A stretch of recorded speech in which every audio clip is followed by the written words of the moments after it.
सबका स्वागत है आज के गीता सेशन में। तो गीता सेशन जैसे हम देखते हैं, इसको हम सार बोलते हैं ज्ञान का। तो आज हम ऑलमोस्ट देखो चालू करते करते एक से हमने चालू किया था। आज चौथे चैप्टर के भी एंडिंग के 2-3 श्लोक ही बाकी है। तो कैसे अगर हम नियम के बोलते हैं नियमित रूप से हम एक भी करो तो स्लो स्लो स्टेप से भी काफ़ी हम आगे बढ़ा जा सकता है। देखो 4 चैप्टर्स हमारे कंप्लीट होने आए, तो ये भी अपने आप में एक छोटा सा मैजिक ही है, राइट। क्योंकि हम एक साथ कभी एक चैप्टर नहीं पढ़ पाते, है ना, बहुत डिफ़िकल्ट होता है। पर आज इतने कुंभ भी जाके आ गए, सब कुंभ का इतना महापर्व हो गया, है ना। जो सनातन का गर्व था, वो पर्व था, तो वो कंप्लीट हुआ। उसके साथ हमने गीता का 4 चैप्टर भी हमने कंप्लीट किया। अभी 2-3 श्लोक ही रह गए। हमने शायद 38-39 तक कुछ कंप्लीट किया और वहाँ तक पहुँचे, तो उसके लिए धन्यवाद करें परमात्मा का और आगे बढ़ते। ठीक है, तो अपने हाथों का नमस्कार मुद्रा में लाए हृदय के पास और पूरी श्रद्धा के साथ, परिशुद्ध प्रेम के साथ परमात्मा को धन्यवाद दें कि जैसे हम चैप्टर 4 तक पहुँचे,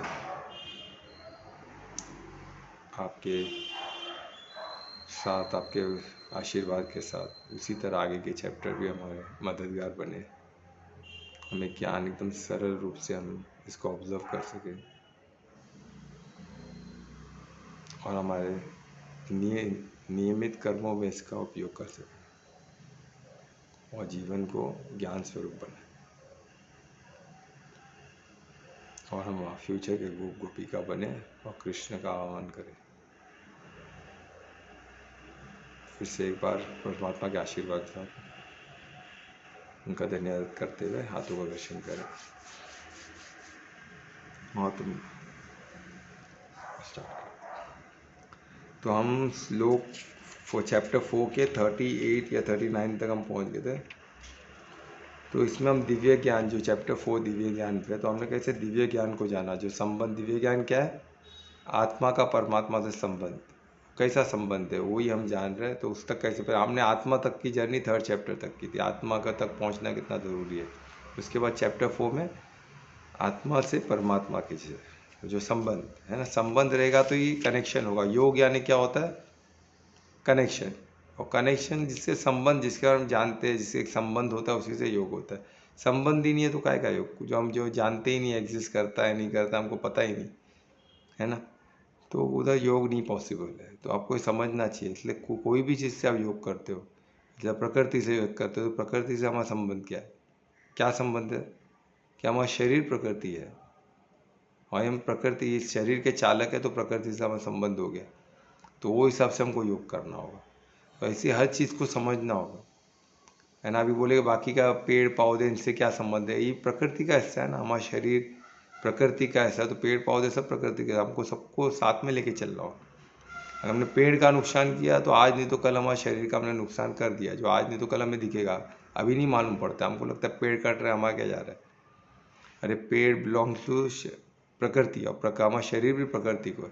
हम शरीर से बहुत प्यार करते हैं, पर हम एक बेसिक चीज़ नहीं समझ पाते कि प्रकृति का ही ये शरीर भी प्रकृति को बिलोंग करता है। ये हम नहीं समझ, हम शरीर को प्यार करते हैं, शरीर के बारे में बहुत सोचते हैं, ब्यूटी पार्लर जाते हैं, हज़ारों रुपया खर्च करते हैं, पर हम ये भूल जाते हैं कि शरीर प्रकृति का पार्ट है और ये संबंध हमारा प्रकृति के इस तरह जुड़ता है। हमारा जो शरीर, हम जिसके चालक है शरीर, वो शरीर प्रकृति को बिलोंग करता है, हमें प्रकृति के संबंध ऐसा जुड़ता है। तो उसी तरह आत्मा का परमात्मा से संबंध कैसा है? हम उसके अंश है, आत्मा जो परमात्मा का अंश है, तो संबंध है, उधर योग हो सकता है। संबंध नहीं है तो योग कैसे? योग होगा ही नहीं, आपको पहले संबंध बनाना पड़े। तो आज क्या हो गया, लोग प्रकृति से कट चुके हैं। भले बॉडी कॉन्शियस है, पर प्रकृति से, तो प्रकृति, बॉडी प्रकृति को बिलोंग करता हो नहीं पता है, तो संबंध नहीं है, तो योग नहीं है।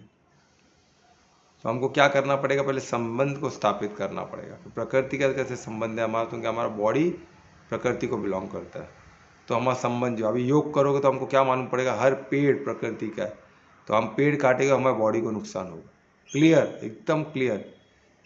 अगर हमने पॉल्यूशन हवा में किया तो हमारी बॉडी को नुकसान होगा, जो हमको पता है कुछ हद तक कि अगर हम पॉल्यूशन हवा में पॉइजन छोड़ेंगे तो हम वही ब्रीथ करने वाले, तो हमको नुकसान होगा।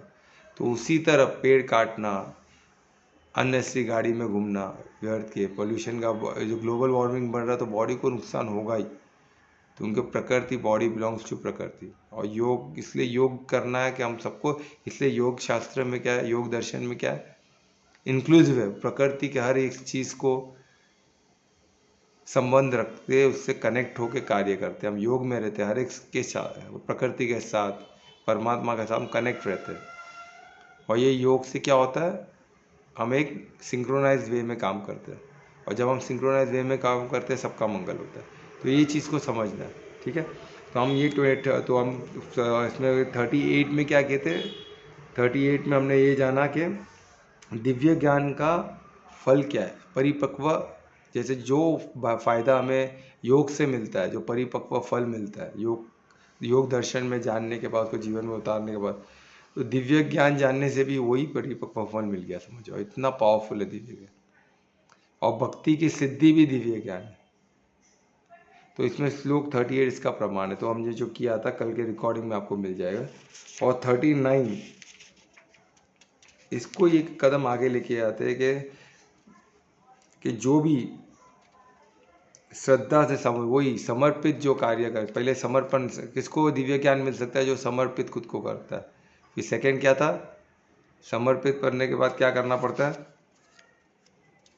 सभी सेंसेस, जो भी हमें इंद्रियों का, जो हम इंद्रियों के वश में, जो उसको छोड़ना पड़ेगा, इंद्रियों को अपने कंट्रोल में करना पड़ेगा, मंजित होना पड़ेगा। तो पहले खुद को समर्पित करना है, सेकंड इंद्रियों पे कंट्रोल, तो आप अधिकारी बन जाते हो। किसके अधिकारी, दिव्य ज्ञान के। एक बार अधिकारी बन गए तो परमात्मा को देना है, दिव्य ज्ञान ऑटोमेटिकली आपको मिलेगा। कैसे मिलेगा, स्वयं आपको गुरु प्रत्यक्ष में आपके आ जाएंगे, परमात्मा आपके लिए गुरु नियुक्त कर देंगे, आपको गुरु मिल ही जाएगी। और अधिकारी तो बनो, अधिकारी बनने के लिए क्या करना पड़ेगा, साधक बनना पड़ेगा।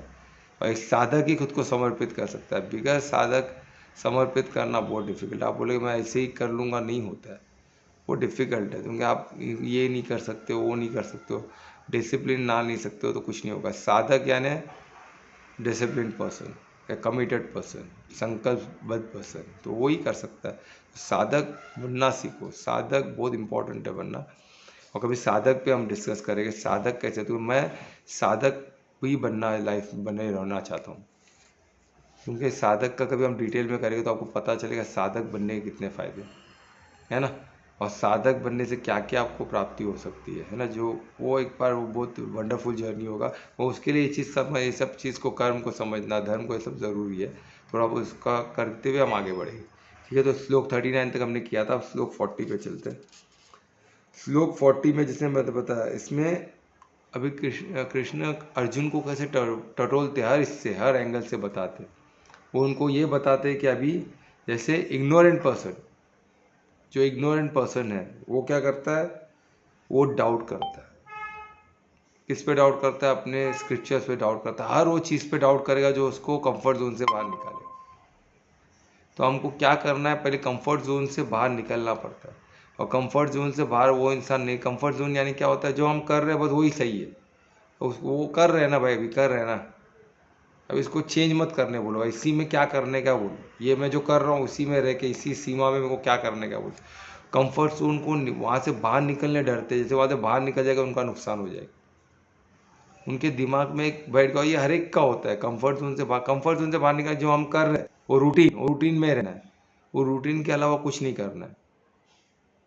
ये बहुत डेंजरस सिचुएशन हो जाता है। अगर रूटीन आपका खराब है तो सोचो आप किधर किधर जा रहे हो, फिर बहुत खतरनाक हो जाता है सिचुएशन।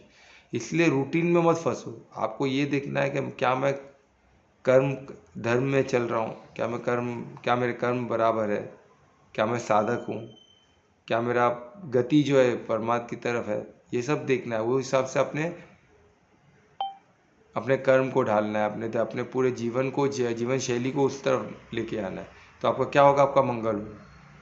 जो कर रहे हो कभी कभी गलत भी हो सकता है ना, तो आपको ये समझना है, तो उसको छोड़ना ही होगा। और उसको छोड़ने में किधर, डाउट, जो फियर रहता है, और फियर से भी सबसे बड़ा बीमारी है डाउट का। क्यों, जैसे मैं कल भी बताया था कि डाउट लोग पालते हैं, डाउट को, फियर को भी एक बार मानते हैं कि फियर खराब है मेरे लिए, तो फियर को छोड़ने के लिए क्या करना चाहिए, एक बार सोचते हो उस पर मेहनत भी करते हैं, मैं काउंसलिंग में देखता हूँ ना, फियर से निकलने के लिए उनको निर्भय होना है। एक तो उनका रहता है फॉर्म कि मुझे निर्भय होना, पर मैं उस डर से निकल नहीं पा रहा हूँ, पर मुझे निकलना है क्योंकि उनको मालूम है उसमें नुकसान है। पर डाउट का ऐसे कोई नहीं करता है। डाउट उनको लगता है कि डाउट को पालते हो कि नहीं, हमको ऐसा लगता है कि ये अंक इन्होंने मेरे पे कुछ कर दिया है, बस वो पालते रहते हैं ज़िंदगी भर, और उसके वजह से उनका नुकसान होता है, उनको नहीं पता चलता। तो ऐसे डाउट हमारे सनातन धर्म पे कि सनातन धर्म क्या है, किसको मालूम। अरे आपको नहीं मालूम तो उसका मतलब सनातन धर्म में कुछ है ही नहीं, ऐसा थोड़ी ना है। सनातन धर्म क्या है? वर्ण आश्रम धर्म, ये कोर है इंडिया का, हिंदुस्तान का, जो इतने सालों से आज हिंदुस्तान को कोई ख़त्म नहीं कर पाया बिकॉज ऑफ सनातन धर्म। जो वर्ण आश्रम धर्म है, जो हमारा जो कल्चर है, वो कल्चर को तो लोग प्रेज करते हैं ना कि माता पिता का रिस्पेक्ट, जो फॉरेन में नहीं है। न्यूक्लियर फैमिली, एक दूसरे को चाचा भतीजा, कोई किसको मानता नहीं है, उसी पे शक करता है। आज इंडिया का भी वो हालत हो गया, इसलिए तो इंडिया न्यूक्लियर फैमिली यहाँ भी हो गया। आज इतना प्रॉब्लम इंडिया में क्यों हो रहा है? इसी रीज़न है, क्योंकि यहाँ भी धीरे धीरे ख़त्म हो रहा है। काफ़ी हद तक तो ख़त्म हो चुका है, शहरों में तो नहीं है, ख़त्म हो चुका है। तो हमको इसको पुनर्स्थापन करना है, क्योंकि तभी वो सस्टेनेबल होगा। एक ही चीज़ तो कोई भी चीज़ हम बनाते हैं उसका महत्व कब है? जब वो सस्टेनेबल हो। बिजनेस भी आप पकड़ो, कोई बिजनेस में चालू करता हूँ, अगर वो सस्टेनेबल नहीं है तो बिजनेस का कोई मतलब ही नहीं है। आज मैं कोई दुकान खोला, एक दो महीना मुझे प्रॉफिट देगा, फिर बंद हो जाएगा, फिर वो नुकसान में चलेगा, तो किसको ऐसे बिजनेस में इंटरेस्ट रहेगा? वही मैं बोलूँ, एक सस्टेनेबल बिजनेस है जो चलते रहेगा, स्लोली स्लोली बट श्योरली चलते रहेगा, तो लोग उसमें हाथ डालते हैं, तो वो सस्टेनेबल है, वो लॉन्ग टर्म है बिजनेस। उसमें क्या, मेरा, मेरे परिवार का, सबका मंगल होगा। वो लॉन्ग टर्म है, उसमें एक बार मैं मेहनत करूँ तो आगे भी मुझे उसमें फल मिलते रहेगा, उसमें मेरे को सबका मंगल होते रहेगा, सबको फ़ायदा होते रहेगा। तो लोग सस्टेनेबिलिटी देखते हैं, और जो नहीं देखते उनको प्रॉब्लम है। सस्टेनेबिलिटी ही देखना चाहिए हर चीज़ में, छोटे छोटे बिजनेस में। आप एजुकेशन भी करते हो तो वो भी कितना, ये एजुकेशन में जो अभी ये पढ़ रहा है, जो करियर पढ़ रहा है, सस्टेनेबल है क्या? और 20-25 साल के लिए पता लगा आप कुछ अलग चीज़ कर रहे हो, वो आउट ऑफ कॉन्टेक्स्ट हो गया कुछ सालों में, तो आपका पढ़ाई करियर सब वर्स्ट हो जाएगा। तो सस्टेनेबिलिटी बहुत इंपॉर्टेंट है। और वैसे ही कल्चर में इंडियन का जो सनातन धर्म है वो सस्टेनेबल है फॉर थाउजेंड्स ऑफ ईयर्स, हजारों साल तक चले जा सकता है, चलते रह सकता है विदाउट एनी प्रॉब्लम, क्योंकि ये इंक्लूसिव है। ये प्रकृति हर एक को साथ में लेके चलता है, हर लॉज, प्रकृति के हर लॉ को साथ में, हर लॉ का एक देवता है। हम उनको पूछते हैं, उनको रेस्पेक्ट देते हैं, तो उनको भी हम अपने यज्ञ का पार्ट बनाते हैं, और सब मिलके उनको संभालने की, उनको पूजना है ना, उनको संभालना, उनको रेस्पेक्ट देना, उनको साथ में लेके चलना। इतना इतना ब्यूटीफुल ये किस में हो सकता है? कौन सा रिलीजन ऐसा है? कौन सा कल्चर है ऐसा? कोई ऐसा नहीं है। तो सनातन धर्म से सब कल्चर धीरे धीरे से अपना अपना बनाते गए, अपने अपने हिसाब से चेंज करके दे, और क्या हो गया, वो दूषित होते होते होते आज कलयुग में आ गए हम, जो पूर्ण तरह दूषित है। सबका रहने का ढंग, खाने पीने का ढंग सब दूषित हो चुका है। क्यों? वो सनातन धर्म से बाहर निकल गए, वो धर्म को ही नहीं मानते। आज रिलीजन धर्म सब मिक्स करके कॉकटेल बन चुका है, जो पॉइजनस हो चुका है वो कॉकटेल। तो सब कुछ मिलाते मिलाते मिलाते सब तामसिक मिला और जहर हो गया, आज पॉइजन हो गया। वो पॉइजन कोई खा रहा है, पल पल मर रहा है, और उसी में एंजॉय कर रहे हैं। क्यों? उनको लगता है यही जीवन है, और वो जीवन उसके लिए भी एक तर्क दे गया है कि जियो तो एंजॉय करके जियो, 2 दिन की ज़िंदगी वो भी एंजॉय से जियो, कम जियो पर एंजॉयबल जियो। ऐसे ऐसे ये नरेटिव कहाँ से आते हैं मुझे समझ में नहीं आता है। सनातन धर्म का क्या नरेटिव है? आश्रम, वर्ण आश्रम। आश्रम का क्या? 25 साल का ब्रह्मचारी, 25 साल का गृहस्थ, 25 साल का संन्यास, बनेगा वनप्रस्थ। ये 4 है, ये 4 में सबको जीना ही है। ये 4 स्टेजेस निकालना ही है, तो ही आप वर्ण आश्रम धर्म को पाल रहे हो, सनातन धर्म को मान रहे हो। अगर आप बोलोगे नहीं नहीं मैं तो ऐसे ही रहूँगा, मेरे को तो पड़ी नहीं है कुछ। आजकल कितने लोग सिंगल जी रहे, न एक फैमिली के साथ जुड़ते हैं, न किसी किसी के, न एक बच्चे को देखभाल कर सकते, कुछ भी नहीं। ऐसा नहीं चलेगा ना। हाँ कोमल, कुछ पूछना है? हाँ। अब पूछो ना। सनातन धर्म। सनातन धर्म, सनातन धर्म वही, हाँ। सनातन धर्म जो होता है, जो हम बोलते हैं ना रिलीजन, ये सब इंसानों का बनाया हुआ है। जो भी रिलीजन है सब धर्म परमात्मा ने स्थापन किए। और धर्म किसको बोलते हैं कि अभी जैसे तुम अभी बेटी हो किसी की, तो तुम्हारा बेटी का धर्म क्या है? अपने माता पिता के लिए, है ना। कल तुम्हारा शादी होगा तो तुम्हारा पत्नी का धर्म क्या रहेगा? तो धर्म बोलते तुम्हें क्या करना चाहिए आज। अभी तुम अपने पिता माता के साथ, तुम्हें क्या करना चाहिए आज, वो धर्म सिखाता है। अपन तुम क्या अभी धर्म करते समय जब हम धर्म किसको बोलते हैं? हम बैठे तो हम परमार्थ स्वार्थी नहीं बन सकते। हमको क्या होगा? परमार्थी होना पड़ेगा। यानी मैं क्या, मैं माता पिता को रेस्पेक्ट दूंगी, पर एट द सेम टाइम मैं कौन हूँ? मैं आत्मा हूँ, मैं शरीर नहीं हूँ। और ये शरीर मुझे माता पिता से मिला है, तो इसलिए मुझे उनका रेस्पेक्ट करना है, उनका आदर करना है। पर एट द सेम टाइम पर मैं आत्मा हूँ, उनके माता पिता के अंदर भी आत्मा है। तो उनको ज्ञान स्वरूप बन के उनको भी गाइड करना है। वो कुछ गलत कार्य करे तो उनको भी टोकना है आपको, उनको रोकना है। उनको बोलते हैं ना ज्ञान स्वरूप बनकर उनको बताना है कि आप जो कर रहे हो उसमें नुकसान होगा आपका, ये धार्मिक नहीं है, ये अधार्मिक कार्य है। तो आपको ये समझना है। पर आपको क्या है, वो पुत्री बोल के, तो धर्म बहुत वर्सेटाइल है। बोलते हैं ना बहुत, उसको उस समय आप क्या करना चाहिए, जो भी बेस्ट कर सको वो धर्म है। और सनातन धर्म क्या है? ये कब पॉसिबल है? जब आप सनातन धर्म को जानो। और सनातन धर्म क्या है? वर्ण आश्रम धर्म। वर्ण क्या होता है? हमारा प्रोफेशन, हम जो क्या कार्य के लिए बने हुए हैं, वो गुरुकुल डिसाइड करता है। कि जैसे मैं मेरे अभी जो फिर कोई ताकत, जिसका शरीर में ताकत है, तो वो क्या होगा? क्षत्रिय होगा। जिसका बुद्धि बहुत अच्छा है वो ब्राह्मण होगा, है ना। जो बिजनेस में जो पैसे को महत्व, पैसा कमाना जानता है, वो क्या होगा? वैष्णव होगा। जो बिजनेस करना जानता है वो वैष्णव होगा।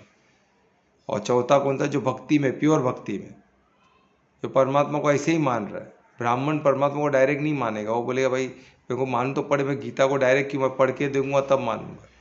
गीता में एक सार पढ़ेगा और जीवन में उतारेगा, तब बोलेगा हाँ भाई इसमें तो जो लिखा है इतना पावरफुल है, ये इतना इतना ज्ञानी, इतना बड़ा ज्ञान मेरे को मिल गया। वो रेस्पेक्ट देगा, तब वो परमात्मा को मानेगा।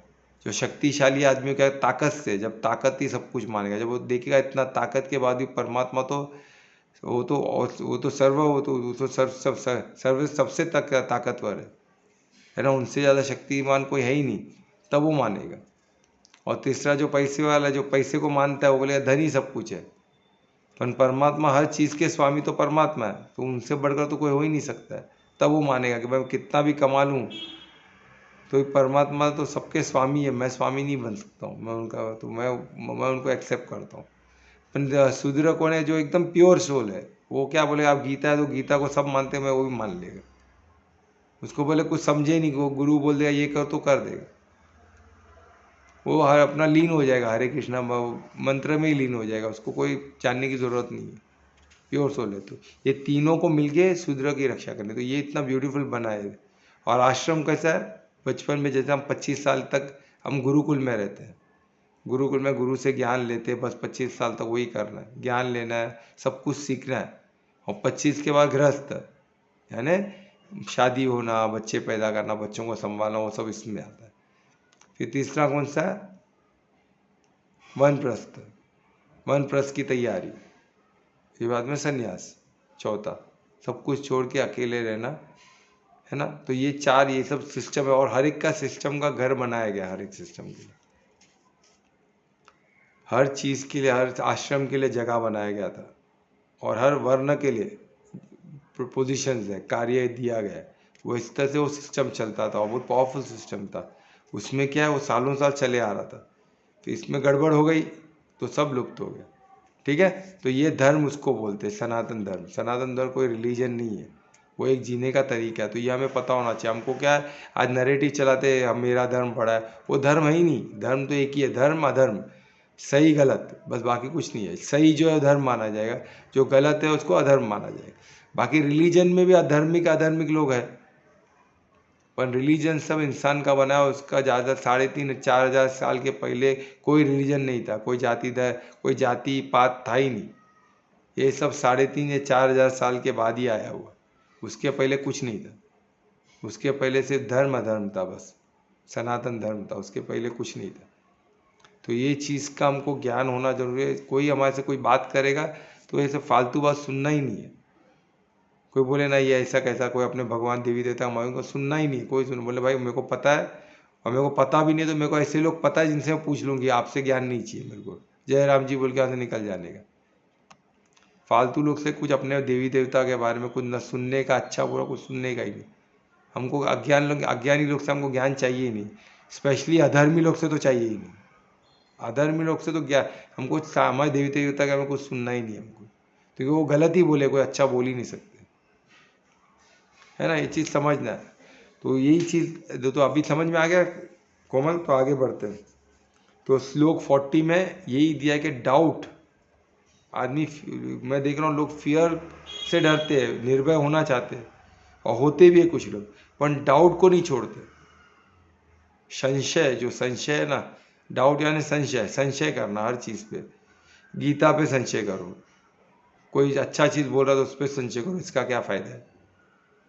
अरे आपका फ़ायदा क्या है वो देखो ना भाई, वो जो बोल रहा है उसका क्या फ़ायदा हो, वो फ़ायदा हो ना हो, पहले आपका फ़ायदा है क्या नहीं देखो। अगर आपका फ़ायदा है तो करो, नहीं करना तो मत करो, बाद में देखो ना उसका फ़ायदा। हर चीज़ में संशय, संशय से क्या होता है, वो इंसान का कभी ठीक नहीं हो सकता। इसलिए सबसे पहला संशय पे काम करो। और ये श्लोक श्लोक 40 में बता रहा है, जो इंसान गीता पे, अपने ग्रंथों पे, रामायण महाभारत पे जो संशय रखेगा उसका कुछ नहीं हो सकता। क्योंकि ये जो इतिहास है, इसको फॉरेनर्स लोग क्या बोलते हैं, माइथोलॉजी। माइथोलॉजी यानी ऐसी सुनी सुनाई कहानी। उन लोग तो बोलेंगे ही ना, उनका क्या, अधर्मी लोग तो वही बोलेंगे। अधर्मी लोग तो ही ना चाहते हैं कि सनातन धर्म आगे बढ़े। वो क्यों चाहेंगे, वो तो कलयुग, वो तो रावण, इन लोग सब तो नाश ही चालते हैं ना, सृष्टि का नाश हो जाए।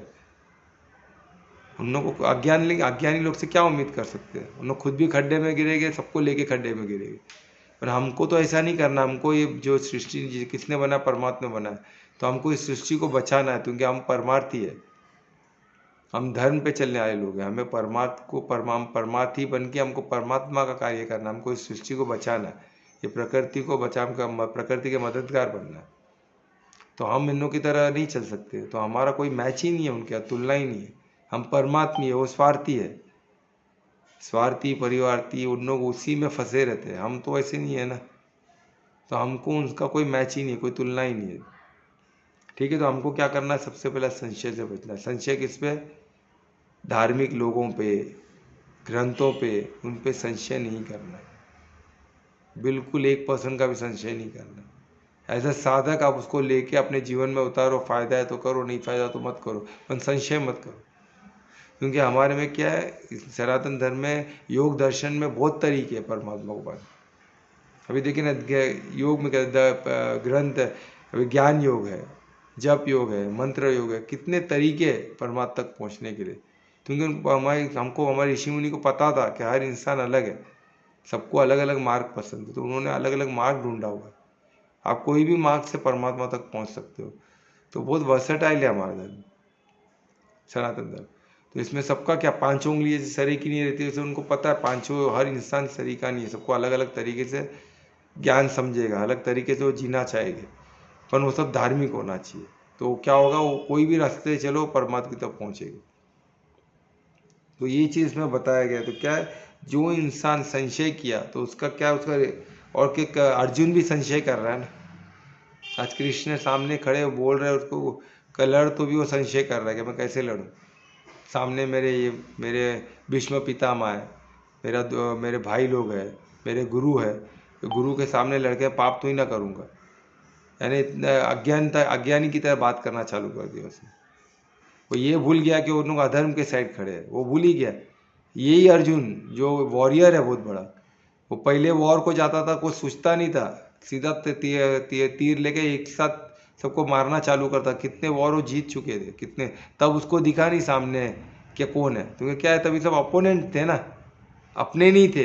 अभी जिधर अपने दिख गए तो धर्म अधर्म सब गया बाजू में रख दो, मेरे आ गए ना, मेरा परिवार, मेरे लोग, तो उधर सब बाजू में आ गया, धर्म अधर्म भूल गया वो। ये नॉर्मल अभी आज के लोगों का प्रॉब्लम है। जिधर हमारे बेटे, हमारी बेटी, मेरे माता पिता, मेरा भाई, मेरे अंकल, मेरे चाचा, मेरे जात के लोग, मेरे बिरादरी के लोग, उधर धर्म को न भूल जाते हैं। बस मेरे पास जाएगा वो, कोई भी रहने दो, उसको वोट देने चले जाएंगे। अरे पहले वो धार्मिक है कि नहीं, वो कौन है, उसको उसका वो उसको लायक है कि नहीं उस चीज़ के लिए, वो सब कुछ नहीं। बस तो ये चीज़, यही प्रॉब्लम है, यही अर्जुन के साथ भी हुआ। तो मोह आ गया उसको, तो उसमें पंडित बन गया। वो कृष्ण को ज्ञान सिखा रहा है कि मैं गुरु के कैसे लौटे, पाप नहीं होगा। वो ज्ञान, वो पंडित बनने देख रहा है। उसका वर्ण कौन सा है? क्षत्रिय। पर सामने भी कृष्ण है ना, उनको मालूम है आज मेरे को इसको ज्ञान ज्ञान लुप्त हो चुका है, इसलिए तो ये हालत है। तो उसने, और कृष्ण को मौका मिला तो उन्होंने ज्ञान, और इसी अर्जुन कैसे आज हमें गीता ज्ञान प्राप्त है। तो हमें अर्जुन का धन्यवाद भी करना चाहिए। पर अर्जुन जैसे ज्ञानी लोग भी इसमें फंस जाते हैं मोह में, तो हम क्या है? तो इसलिए हमें कंटिन्यूसली चेक करना है, कभी भी वो कॉन्फिडेंट नहीं होना है, हमेशा चेक करते रहना है कि मैं धर्म पे तो मैं अधर्म तो नहीं कर रहा हूँ, मैं मोह में तो नहीं फंसा हूँ। स्पेशली जब आपके सामने आपके बच्चे हो, बेटी हो, भाई हो, कोई हो, रिश्तेदार हो, अपने परिवार के लोग हो, अपने जाति के लोग हो, तो और कंसर्न रहना है कि कहीं मैं परिवारती तो नहीं बन रहा हूँ, कहीं मैं अधर्म कार्य तो नहीं कर रहा हूँ इनके मोह में आके। और सतर्क हो जाना है, और सतर्क होना ही योग साधक का सबसे पहला काम है। तो आप साधक बन गए, जितना सतर्क हो गए, अवेयर हो गए अपने कर्म को लेके, तो आप साधक बन गए। एक एक कदम फूक फूक के कृष्ण रखते तो हम किस खेत की मूली है। आगे के श्लोक में देखें ना, कर्म कर्म के श्लोक, कर्म योग में कृष्ण बोलते हैं मुझे एक एक कदम फूक फूक के रखना पड़ता है, क्योंकि मैं एक गलत कार्य करता सब सब मेरे को देख के फॉलो कर देंगे। कृष्ण ने किया तो हम तो कर ही सकते। इसलिए हमें भी उतना ही सतर्क रहना है, एक एक कर्म सोच सोच के। और कर्म क्या होता है? मनसा वाचा कर्मण, हर चीज़ को सोच सोच के फूक फूक के रखना है, किधर भी घाई नहीं करना है ना। अनवांटेड घाई, अनवांटेड, ये हमें प्रॉब्लमेटिक हो सकता है। ठीक है, तो ये इस लोग इसमें। और उसका नुकसान क्या होता है? अगर हम जब डाउट संशय करते रहो तो उससे नुकसान, संशय करने वाला इंसान जो स्पेशली ग्रंथों में, वो कभी सुखी नहीं रह सकता। ये श्लोक 41 बोल रहे हैं गीता के, जो भगवान वाच है। तो अभी तो आपको संशय से क्या होगा? आप कभी सुखी नहीं रहोगे। तो सबसे पहला संशय को बाहर करो। क्वेश्चन हो सकता है, कोई क्वेश्चन आपको हो सकता है, कोई क्वेश्चन हो सकता है किसी के बारे में, आप कोई इंसान को जानते ही नहीं हो तो आप क्वेश्चन कर सकते हो, खुद को क्लियर कर सकते हो। पर संशय मत करो अननेसेसरी। वो आप इंसान को नहीं जानते हो तो जान लो उसके बारे में, कौन है भाई, क्या है। अगर अधर्मी है तो दूर करो, धार्मिक है तो उसके साथ कार्य कर सकते हो, है ना। तो ये आपको क्वेश्चंस कर सकते हो, क्वेश्चंस को कोई मनाही नहीं है। पर विवाद नहीं, संवाद कर सकते हो सबके साथ, है ना। परमात्मा परमार्थी हो जाएगा तो आपको ऑटोमेटिक परमात्मा का मदद मिलेगी, और आप समझ जाओगे कौन क्या, आपको दिशा मिलते रहेगा, आपको गति, आपको साथ मिलते रहेगा परमात्मा। तो इसमें क्या, और इसमें एक चीज़ और दी है श्लोक में, ये जन्म में नहीं, कोई जन्म में सुखी नहीं रह सकते संशय करने वाला। उसको ये जन्म, आगे जन्म, कभी ना कभी तो संशय को जीतना होगा, संशय को बाहर कर, तभी वो ट्रैक पे आ सकता है, और तभी वो खुश रह सकता है। जब तक संशय करते रहेगा तब तक कुछ नहीं हो सकता उनका। ये श्लोक 40 हमारे लिए प्रमाण है बहुत बड़ा इस चीज़ का। तो आज से हमको मालूम पड़ गया संशय नहीं करना, है ना। संशय से दूर रहना, डाउट बिल्कुल नहीं, कोई भी चीज़ में डाउट नहीं, और धार्मिक चीज़ में, हमारे ग्रंथों में तो बिल्कुल नहीं। क्वेश्चन करो पूरा केयरफुली, एक एक चीज़ को समझ के कार्य करो, अननेसेसरी डाउट मत करो। जो चीज़ आपको नहीं मालूम, आपको नहीं मालूम है ना, ऐसे हवे में डाउट करके क्या मतलब है? वो ऐसा कर देगा, वो ऐसा कर देगा, वो ये है, वो ऐसी ख्याली पुलाव नहीं बनाना हमको। हमको क्या करना है भाई? वो क्या कर सकता है, वो कौन है, क्या करता है, उसके बारे में जानो, वो क्या प्रपोजल लाया है हमारे काम का। अधर्मी है तो बाजू में, अधार्मिक है तो पूछो वो कैसे करेगा, क्या करेगा, क्वेश्चन, संवाद। वो इंसान के बारे में जानो, और जिधर भी वो दिख गया अधर्मिक है, वो कुछ अपने बारे में बता रहा नहीं है, तो उसको दूर करो। अधर्मी लोग का कार्य रहता है खुद के बारे में ज़्यादा ओपन नहीं करते, तो समझ जाने। और आप परमार्थियों के करोगे तो आपको परमात्मा का मदद भी मिलेगा समझने के लिए। ठीक है, तो अभी श्लोक 41 में चलते हैं। ये चैप्टर 4 के 41 श्लोक में हम जा रहे हैं।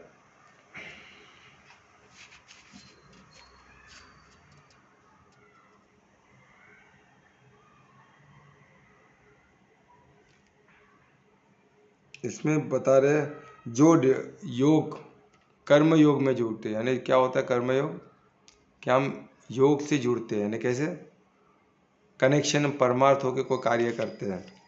तो हम क्या करते हैं, हम फ्रूट बोलते हैं ना, कर्म फल से दूर रहते हैं, कर्म फल की इच्छा नहीं करते, कर्म फल के लिए नहीं कार्य करते, तो हम उसमें क्या होता है हमारा मंगल ही होता है।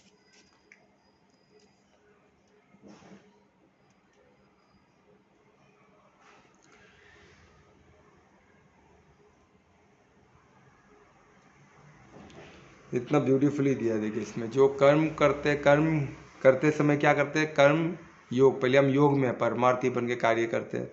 और कौन से कर्म करते हैं, क्या हम वाचा कर्मणा और मनसा, तीनों में हम क्या है, हम हमारा उद्देश्य क्लियर है, वो धार्मिक है, और हमारा भाव क्या है, परमार्थ भाव। तो इसमें क्या होगा कि हमारा दिशा सही हो जाएगी परमार्थ की तरफ। और सेकेंड हम क्या करते हैं, कर्म फल के लिए हमारा उद्देश्य तो क्लियर है, हम धार्मिक काम फल की इच्छा से नहीं कार्य कर रहे, ये बहुत इंपॉर्टेंट है। अगर हम कर्म फल, कर्म हमारा अधिकार कर्म पे है, हमारा अधिकार फल पे नहीं है, क्लियर होता है हमें। तो फल तो हमें कौन देगा, परमात्मा देगा ना। और हमें क्या देगा, जो हमारे लिए सही है, ये चीज़ हमें पता है, ये हमने आगे के श्लोक में देखा, हमारे जो सही है परमात्मा करेगा। तो हमें इसका विश्वास है, क्यों, हम योग में हम परमार्थ होकर कार्य कर रहे हैं। और हम क्या करते हैं, जो डाउट, जो इधर अभी इस आगे के श्लोक में हमने देखा, डाउट कितना बड़ा डेंजर, संशय कितना डेंजरस है। तो उसके बचने हम क्या, किसका साथ लेते हैं हम संशय से, संशय को हराने के लिए दिव्य ज्ञान का, दिव्य ज्ञान से हम संशय को काट देते हैं। दिव्य ज्ञान शक्ति से हम संशय डाउट पे विजय पाते हैं। और इस तरह हम आगे बढ़ते तो हम क्या होते हैं, हम आत्मिक स्थिति में रह सकते हैं। नहीं तो आत्मिक स्थिति में हमें टिकने नहीं देगा डाउट, वो घड़ी घड़ी हमें वहाँ से गिराता रहेगा, घड़ी घड़ी हमें वहाँ से खींचता रहेगा, बॉडी कॉन्शियस में हम आते रहेंगे, घड़ी आत्मिक स्थिति में आते ठहर नहीं पाते। उसका रीज़न डाउट है, संशय। तो संशय को हमको दिव्य ज्ञान, जो हमारा जो ज्ञान है, उससे हम उसको संशय को हरा सकते हैं और उस पर विजय प्राप्त कर सकते हैं, है ना। तो ये इसमें श्लोक 41 में दिया है कि संशय पे विजय पाना जरूरी है। तो किसको बोल रहे हैं, अर्जुन को बोल रहे, तो संशय पे विजय पा, डाउट मत कर। किस पे स्पेशली डाउट नहीं करना है, हमारे ग्रंथों पे, हमारे ग्रंथों पे, हमारे जो इतिहास में जो हमारे जो गुरु लोग ने, हमारे जो पूर्वजों ने जो किया है, उस पर संशय नहीं करना, उस पर विश्वास रखना, पूरा विश्वास से कार्य करना। तो हमारा क्या होगा, हम आत्मिक स्थिति में रहेंगे और हर चीज़ को विजय प्राप्त करेंगे। ऐसा बोल के अर्जुन को संबोधित करते हैं कि तू कॉन्करर ऑफ ऑल, तू कॉन्करर ऑफ रिचेस है, तू बोलते हैं रिच को जीतने वाला है, हर चीज़, हर कामयाबी पे पहुंचने वाला इंसान है तू। तो तेरे को संशय को तो हराना ही होगा, संशय को रख के तू नहीं जीत पाएगा, है ना। वो पदवी पे तू ज़्यादा रह नहीं पाएगा। तो उसको संबोधित करते हुए बोलते हैं। अभी श्लोक 42 पे चलते, तो एक श्लोक बाय श्लोक है ना, कंटिन्यू कर रहे हैं किस तरह संशय को हटाने के लिए, जो डाउट से विजय पाने के लिए उनको बताया कि क्यों ज़रूरी, पहले बताया उससे क्या नुकसान बताया, फिर उससे कैसे बचा जा सकता है। ज्ञान का शस्त्र बना, ज्ञान की शक्ति से उस हम डाउट पे विजय प्राप्त कर सकते। तो हमें तरीका मिल गया, तो हमको भी वही करना है। जब भी संशय आता है तो ज्ञान का सहारा लेना है ना, ज्ञान का, इस समय मुझे क्या करना है, संशय तो खतरनाक है, तो मुझे क्या करना चाहिए, कैसे क्वेश्चन पूछने चाहिए, और किस तरह क्वेश्चन का आंसर मिलने पे ऑटोमेटिकली आप संशय से बाहर निकल आओगे, उस पर विजय प्राप्त करोगे। तो ज्ञान की शक्ति से पॉसिबल। तो ये अभी ये 42 लास्ट श्लोक है चैप्टर 4 का, ठीक है। तो चैप्टर 41, अभी 42 में देखो, 42 श्लोक में जो लास्ट श्लोक है चैप्टर, अब इसमें कृष्ण क्या, देखो कितना ब्यूटीफुली इसमें दिया है।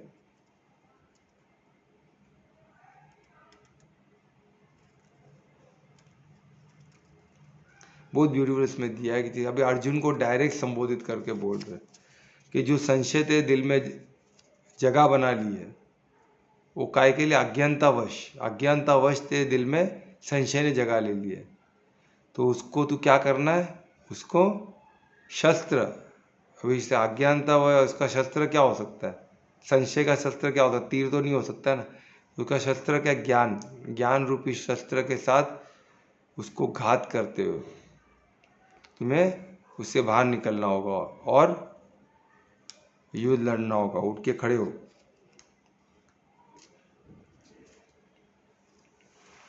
ये इसमें कि कृष्ण अर्जुन को बोलते हैं और घड़ी घड़ी इसको उठाते हैं। देखो यानी हर बार ये बोलते हैं ना, बहुत ये ज़रूरी है। हम भी जब कोई कार्य करते हैं, हम किसको मोटिवेट करते हैं, तो बीच बीच में हमें इसे ज्ञान ही नहीं देते रहना, बीच बीच में देखना है कि वो किस स्थिति में उस, अगर क्योंकि देखो हर श्लोक अपने आप में कंप्लीट है। अभी ऐसा लगता है चैप्टर 4 क्या, ऐसा लगता है इसके आगे ये तो अभी कितना, अभी तो चैप्टर 4 पे और कितने चैप्टर्स बाकी है। इधर कृष्ण ने इसको कंक्लूड कर दिया है एक श्लोक से कि अभी तो सब मैं बता चुका हूँ, अभी उठ और लड़। कि क्या डाउट तेरा सबसे बड़ा प्रॉब्लम, जो तेरे दिल में डाउट बैठ गया, संशय जो बैठ गया, उसको ज्ञान रूपी शस्त्र से उसको हरा दे, उसको ज्ञान उसको काट के आगे बढ़, उसको उसको उसको उसको स्लैश कर दे, उसको यानी उसको हरा दे, उसको इनएक्टिव कर दे, उसको बोलते हैं ना, उसको कमज़ोर कर दे और आगे बढ़ और उठ के खड़े लड़ने के लिए। अब तुम क्षत्रिय हो, तुम उठ के लड़। यानी इधर अगर अर्जुन लड़ लिया होता तो ख़त्म हो गया होता, इसके बाद कुछ ज़रूरत नहीं थी और ज्ञान की। पर अर्जुन नहीं माना, तभी तो आगे चैप्टर्स है। तो अर्जुन क्या करता है, वो हमको और एक अर्जुन क्या करता है, अर्जुन क्या है, संवाद। जब तक तो वो फुल क्लियर नहीं होगा और लड़ेगा नहीं, क्योंकि सामने उसके कौन है, भीष्म पितामह, उसके खुद के संबंधी है, उसका खुद का गुरु है। तो हर बहाने ढूंढ रहा है, हर तरीके से काटने, तो उसके उनके जितने संवाद है, पर वो विवाद नहीं कर रहा है। देखिए ये ब्यूटी है, किधर भी हमने अर्जुन के मुंह से विवाद नहीं सुना है, संवाद ही सुना है। उन्होंने कभी भी अथॉरिटी, कृष्ण के अथॉरिटी को कोई चैलेंज नहीं किया है, उन्होंने उल्टा सरेंडर किया है।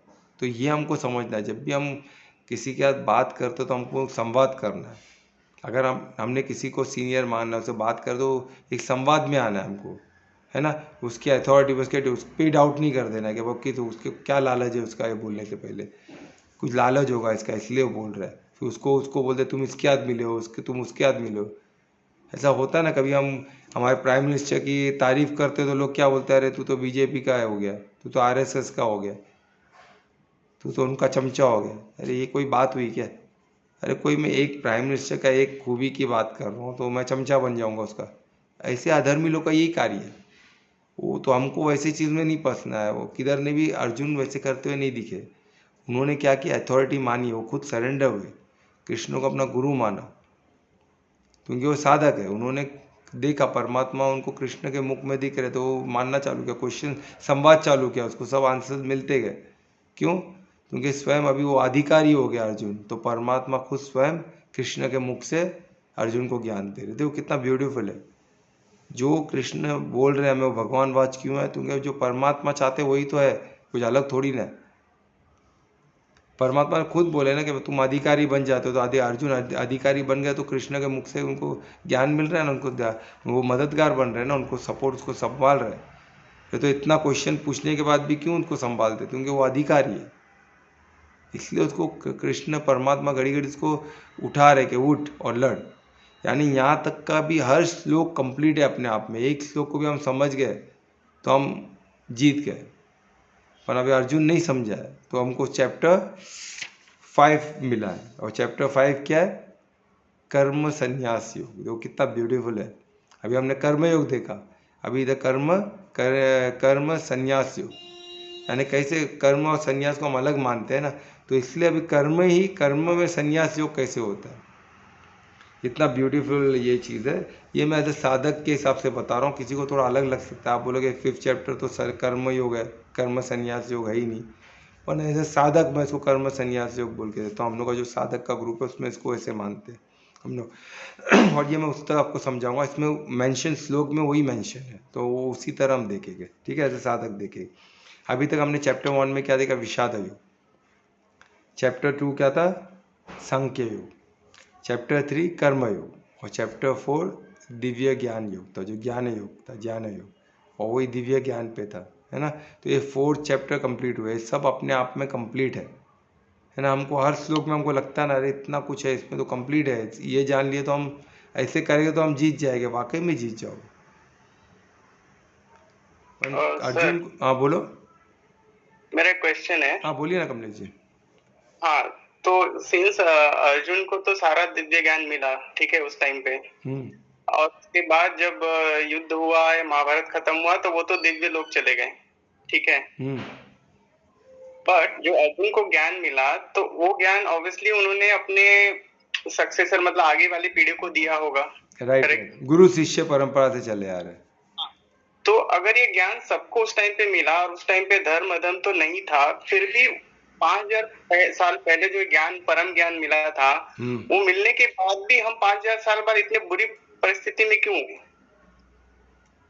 अच्छा, ज्ञान तब मिला था ना, तभी के लोग अभी देखो, तभी ज्ञान लुप्त हुआ था, तो अर्जुन के मुख से, कृष्ण मुख से ज्ञान निकला, तो तभी ज्ञान नहीं था, ऐसा नहीं था, गुरुकुल थे, पर लोग बोलते ना, कोई अथॉरिटी नहीं था कि यही ज्ञान परफेक्ट है, सब अपने अपने हिसाब से उस ज्ञान को समझ रहे थे। जैसे भीष्म पितामह के हिसाब से क्या था, भीष्म पितामह वचन, एक बार मैंने प्रतिज्ञा ले ली तो बस ले ली, वो उसको सर्वोपरि मानते थे कि प्रतिज्ञा सब कुछ है।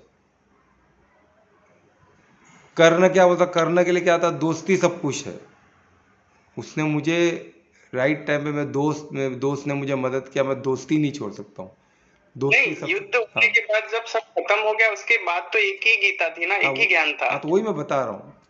तो ठीक है, तो यही अभी ये हुआ, तो तभी तो ज्ञान, तब अपन गुरुकुल थे ना, तभी ज्ञान सबको समझाया गया, अपन सब अपने अपने हिसाब से उसको मैनिपुलेट करने लग जाते हैं। हाँ, वो तो सही है कि तो ये फिर अभी प्योर ज्ञान आ गया, अभी अथॉरिटी कृष्ण उधर थे, कृष्ण ने अथॉरिटीली वो चीज़ बताया, अर्जुन ने वो चीज़, और जो नहीं मानते तो सब मारे गए, क्योंकि कृष्ण ने सबको समझाया कि भीष्म पितामह को बोला, धर्म से बड़ा प्रतिज्ञा नहीं है, धर्म सबसे सर्वोत्तम धर्म है, आपकी प्रतिज्ञा आपके लिए बड़ी हो सकती है, धर्म से बड़ी नहीं है, तो आपकी प्रतिज्ञा को छोड़ दो आप। तो नहीं माने, तो उसको लास्ट में बताया ना, तुम्हारे वजह से तो ये महाभारत हुआ है, अभी भी क्या लेके बैठे हो, तो सुधरे, तब जाके उन्होंने एक्सेप्ट किया, नहीं तो नहीं एक्सेप्ट, उसको पूरे ज्ञान में उनको पूरा उनकी गलती दिखाए कि बिकॉज भीष्म पितामह प्रतिज्ञा नहीं माने होते तो महाभारत नहीं हुआ होता, दुर्योधन इतना बिगड़ा नहीं होता। अब ये कैसे, क्योंकि एक सही आदमी, एक धार्मिक आदमी अगर गलत कार्य करता है तो उसका नुकसान बहुत होता है, ये हमको समझना है। तो अभी उधर वो सब अपने अपने हिसाब से मैनिपुलेट करने लगे, फिर क्या हो गया, अभी महाभारत एक बड़ा युद्ध हुआ, जिसमें सब अधर्मी लोग एक तरफ आ गए, धार्मिक लोग एक तरफ आ गए, अधर्म बहुत पावरफुल लग रहा था, पर कृष्ण धर्म के साइड पे थे, और ज्ञान से अर्जुन लड़े, नहीं तो अर्जुन भी लड़ने के लिए तैयार नहीं थे, पर एक ज्ञान की वजह से वो लड़ने के लिए तैयार हुए, और नहीं लड़े होते तो ये जीत ही नहीं, पॉसिबल ही नहीं था, तो कृष्ण तो लड़ने ही नहीं वाले थे, उन्होंने वचन लिया था कि मैं नहीं लड़ूंगा, तो अर्जुन जीते, क्यों, तो कृष्ण उनके साथ, तो धर्म के साथ थे, कृष्ण ने उनका आश्वस्त किया था कि जो धर्म के साथ रहेगा मैं उनके साथ रहूँगा, और कृष्ण जो साइड में, वो साइड जीतेगी, क्योंकि परमात्मा उनके साइड है, पूरी सृष्टि के रचयिता उनके साइड है। तो ये हो गया। अभी क्या हो गया, अभी 5000 साल पहले हुआ, जितने भी साल पहले हुआ, फिर लोग मैनिपुलेट करने लगे, कृष्ण तो चले गए, फिर धीरे धीरे अपनी अपनी मनमानी कर रहे हैं। ब्राह्मण क्या बोला, मेरा बच्चा भी ब्राह्मण, भले वो क्षत्रिय के लायक है, तो ब्राह्मण का बच्चा ब्राह्मण, ये कहाँ सही है बताइए मेरे को, कौन से इसमें लिखा है। पर आज भी हम मानते हैं ना, आज भी एक पंडित मेरे को मिले थे अभी 3 दिन पहले, वो क्या है, और एक बड़े बैंक में प्यून का काम करते हैं, बोलते हैं मैं ब्राह्मण हूँ। अरे आप जॉब कर रहे, कैसे ब्राह्मण हुए, आपका ब्रह्मचर्य, आपका दिनचर्या कैसा है, ब्राह्मण की जैसा दिनचर्या है क्या, आप सुबह कितने बजे उठते हो, आपको ब्रह्म ज्ञान है क्या, कुछ नहीं है, बस ब्राह्मण हूँ मैं, क्यों, मेरा पिताजी ब्राह्मण थे, उनके 7 पुश्तों तक तो कोई भी ब्राह्मण नहीं है, फिर भी उन लोग पद से चले आ रहे, इसके लिए तो आधी बर्बादी उसकी वजह से हुई है। और राजपूत लोग आज भी खुद को क्षत्रिय मान रहे,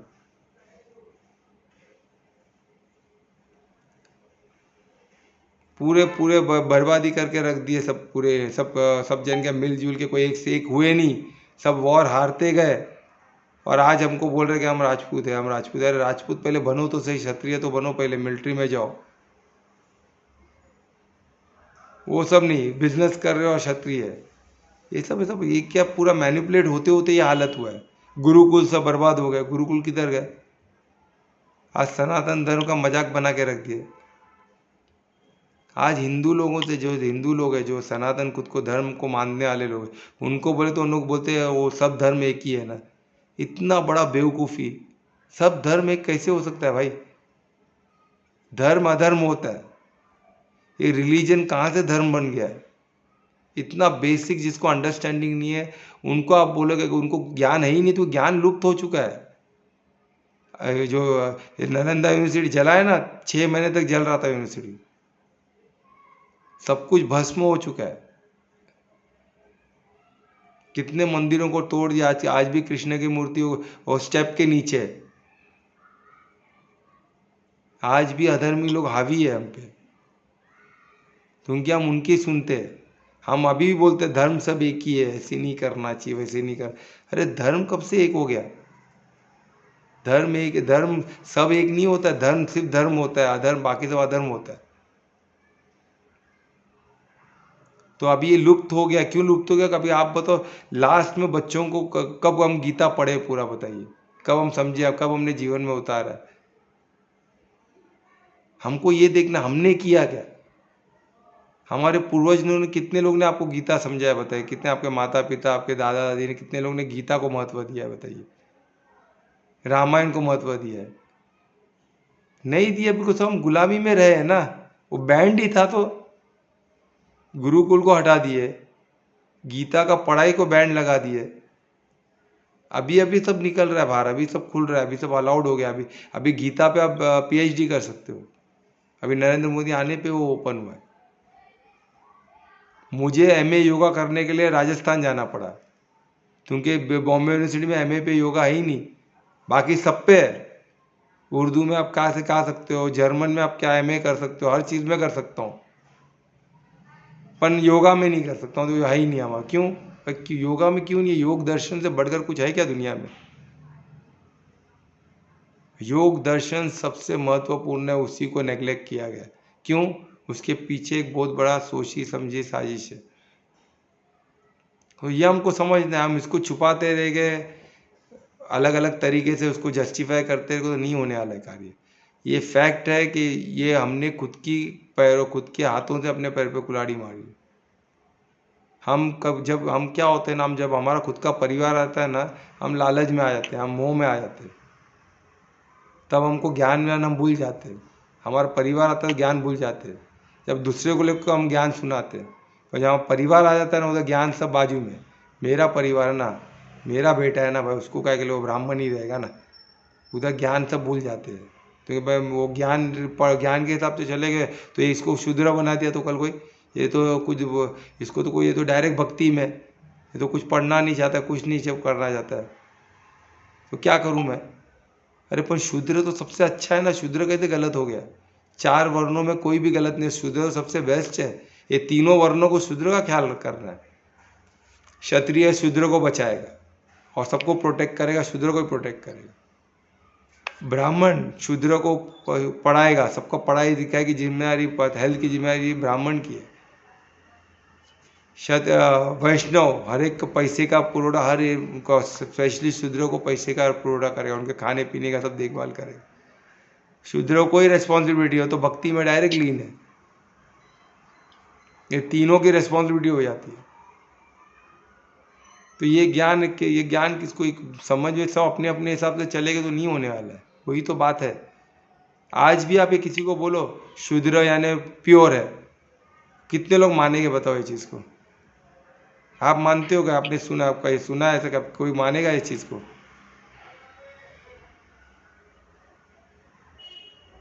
नहीं मानेगा ना, यही तो बात है। कोई नहीं मानेगा। शूद्र यानी उनके लिए अछूत हो गया, अछूत था ही नहीं कभी इसमें। ये कहाँ से सब लेके आ गए सब? ये सब ब्रिटिश मुगल लोग ने सब दिया हुआ चीज़ है। क्यों? Divide and rule. कटेंगे तो बटेंगे तो कटेंगे, सिंपल पॉलिसी है। तुम्हें नहीं तो इंडिया पे जीतना इम्पॉसिबल था, क्योंकि सस्टेनेबल है। ये इतना पावरफुल है कल्चर, कल्चर वो हिला नहीं सकता है। कल्चर जो होता है वो हर देश का इम्यून सिस्टम होता है। जैसे हमारा शरीर का इम्यून सिस्टम है ना, वैसे कल्चर जो सनातन धर्म है, हमारा भारत का इम्यून सिस्टम है। उसको उन्होंने सेंध दिया, इम्यून सिस्टम को खराब कर दिया, तब जाके वो जीते, तब जाके वो सब बीमारी अंदर फैल गई, सब घुस गए अंदर। अगर ये कल्चर सनातन धर्म होता ना तो कोई वो इम्यून ऑटोमेटिक वो खत्म हो गए होते। फिर भी आज भी थोड़ा हमारा इम्यून सिस्टम है, क्योंकि आज भी थोड़ा कल्चर है, तो ये चल रहा है। थोड़ा बहुत जस्टिफाई किया हूँ सर आपके क्वेश्चन को? हाँ, सही कहा आपने। एक्चुअली अभी जो सिस्टम सही नहीं है, तो जैसे क्या होगा कि आप जो बोल रहे हैं कि ये सिस्टम में लाना पड़ेगा, जो जो जो एक जीवन के लिए बहुत इंपॉर्टेंट ज्ञान होता है, चाहे योगा हो या ये गीता ज्ञान हो, जो भी है। तो मेरा मानना यही है कि सिंस अगर ये जो एजुकेशन सिस्टम में ही इंक्लूड कर दिया जाए थोड़ा थोड़ा करके, तो क्योंकि बच्चों का मन तो बहुत छोटे घड़े के जैसा होता है, मतलब कच्चा। तो अगर उनको स्लोली शुरू से ही बताया जाए तो वो आगे चल के अपने आप को डिवाइड नहीं करेंगे कि मैं ये कास्ट का हूँ, वो कास्ट का हूँ, या मैं बिहारी हूँ, जैन हूँ, मराठी हूँ, ऐसा नहीं सोचेगा वो एक ग्लोबल लेवल पे सोचेगा। तो आई थिंक इसमें गवर्नमेंट का भी इनिशिएटिव लेना चाहिए, भले अभी जो भी गवर्नमेंट ले रही है initiative, but may be new education policy जो भी है उसमें सब चीजें इंक्लूड होनी चाहिए। बिल्कुल बिल्कुल, ये होगी। और आप जो बोले ना बच्चे, एजुकेशन का जो सिस्टम है वो चेंज होना चाहिए। ये होगा, ये होने वाला है, पर क्या है ना, इतना आसान नहीं है। देखो अभी हम इधर बैठ के हम कुछ लोग बात करें तो ठीक है, नहीं तो इसके ना अपोज में अधर्मी लोग बहुत स्ट्रांग लॉबी लेके चलते हैं। अभी आप मानोगे नहीं कि इतना स्ट्रांग लॉबी है उनका कि उन कोई भी स्कूल, अब आप मानोगे नहीं, मैं चाहता था कि बच्चे, तो क्या है ना, जैसे आप बोले ना बच्चे कच्चे घड़े होते हैं, तो ये कच्चे घड़ा होने का सबसे, तो मेरे को बच्चों में ही काम करना है। क्योंकि हम कितने भी ये चीज़ ज्ञान को समझे, हम इसको जीवन में उतार नहीं पाएंगे, क्योंकि हमारे में ब्लॉकेजेस बहुत है। पर बच्चे क्या कच्चे घड़े, उनको हम समझा देना, वो तुरंत वैसे जीना चालू कर देंगे। इमीडिएटली वो अर्जुन बन जाएंगे, इमीडिएटली वो कृष्ण बन जाएंगे, इमीडिएटली उसमें देख राम निकलेगा, उसमें देख हनुमान निकलेंगे। इनको कोई नहीं चाहिए ना, वही तो उनको डर है। एक अर्जुन निकल गया तो उनको भारी पड़ जाएगा, एक कृष्ण निकल गए तो खेल ही खत्म हो गया, एक राम निकल गया तो रावण नहीं बच पाया तो कौन बचेगा? अभी इन लोग नहीं चाहते राम फिर से जन्म ले। अभी हम सोचो, अभी अब बड़े लोग को समझाए कोई कृष्ण बनने वाला, कोई अर्जुन बनने वाला है क्या? बहुत डिफिकल्ट है। अपने बच्चे बन सकते हैं। अब मैं लिख के तो 5 साल के बच्चे को हम गीता समझाना चालू किया, 100 बच्चों को एक अर्जुन बनेगा, ये मैं लिख के दे सकता हूँ। है ना सर, अभी भी एक भागवत करके एक लड़का है, उसके मम्मी ने जब उसको गर्भ में धारण किया था ना, तब से ही वो भगवत गीता सुनना, पढ़ना, ये सब चालू कर दिया ना। तो अभी वो करीब 3 साल का है, आई थिंक 3 साल का, भागवत करके। तो उसको ABCD की जगह A फॉर अर्जुन, लाइक ऐसे से पढ़ा के अभी वो हर जगह वही बोलता है, वैसे ही जीता है, और वैसे ही जीने के लिए लोगों को प्रेरित भी करता है।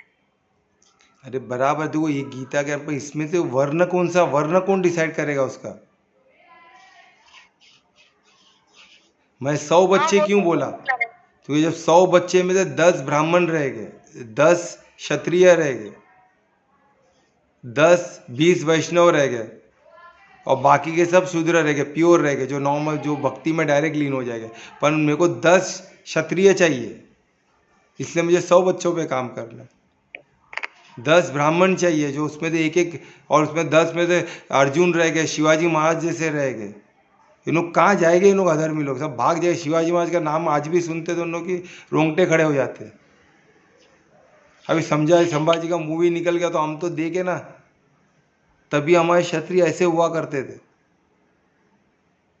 अभी राम और तो बहुत अर्जुन तो बहुत दूर की बात है, पर शिवाजी महाराज तो अभी के है ना। भोसले जी का तो अभी उनके बच्चे, ये तो अभी उनके तानाजी लोग सब तो सब उनके सोचे तो अभी के है ना, इसको तो झुटला नहीं सकते ना।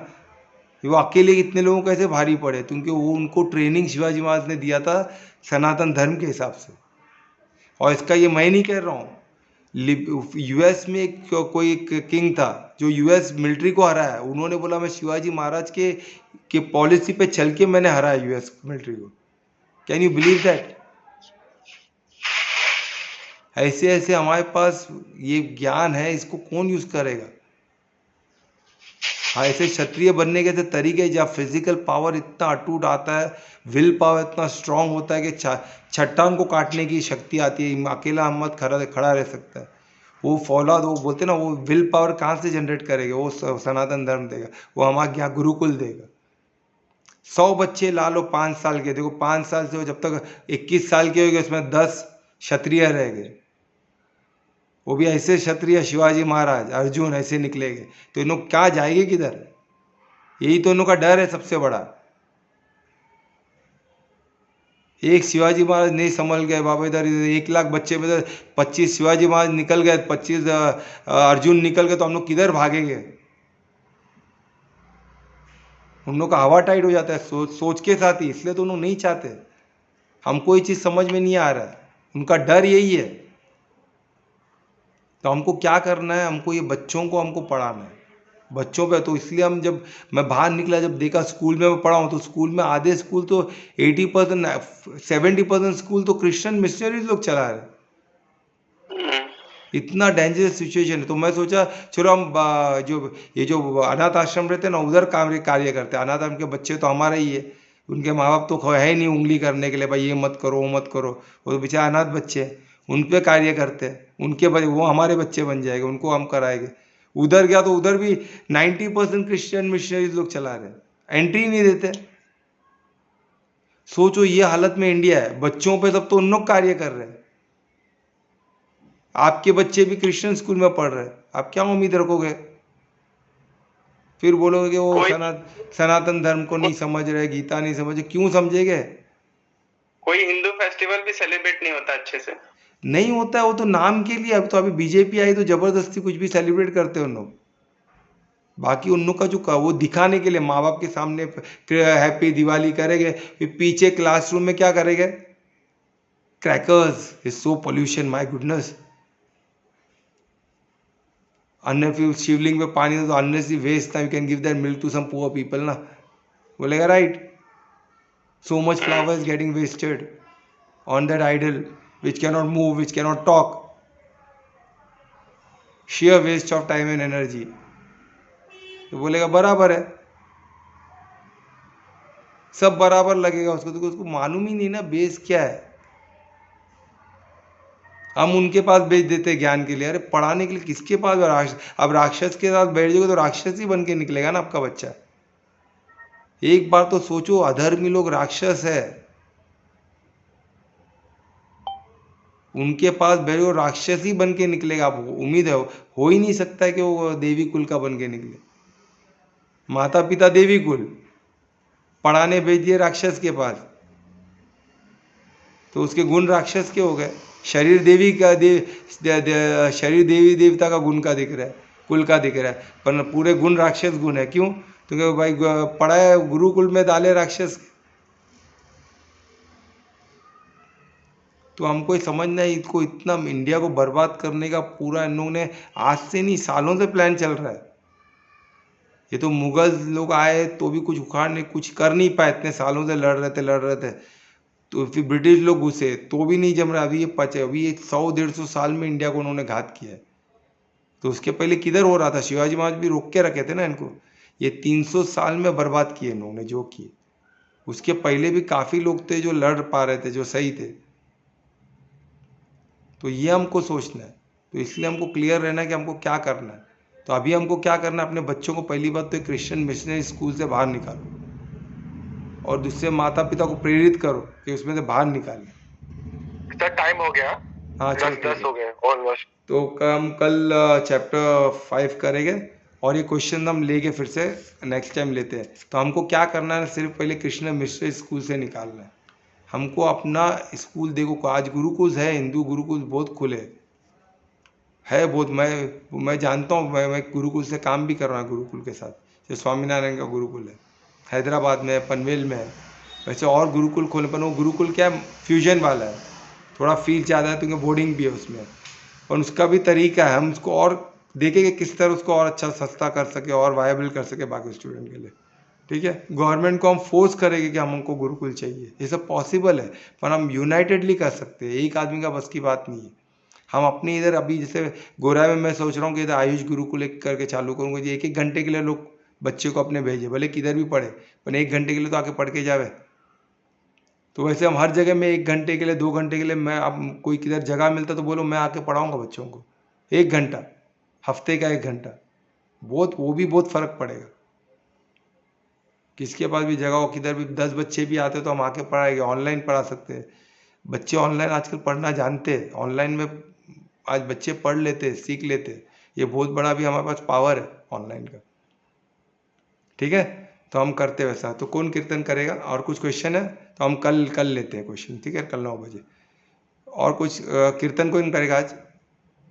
शॉर्ट में करेंगे कीर्तन? हाँ मैं कर रही हूँ। हाँ चलो शॉर्ट में करना, कल्पना लेट हो।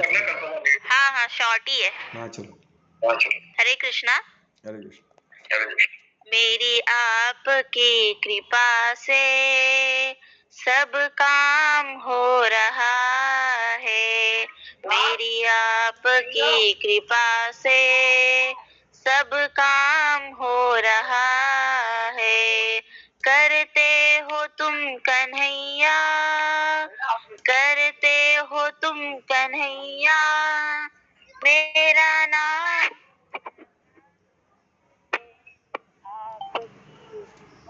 से सब काम रहा है, मेरी आपकी कृपा से सब काम हो रहा है। पतवार के बिना ही मेरी नाव चल रही है, पतवार के बिना ही मेरी नाव चल रही है। आपकी कृपा से सब काम हो रहा है, मेरी आपकी कृपा से सब काम हो रहा है। हरे कृष्णा। हरे कृष्णा। तो शुभ रात्रि। हरे कृष्णा। सबको मिलकर शुभ रात्रि। कल मिलते हैं। शुभ रात्रि। बाय।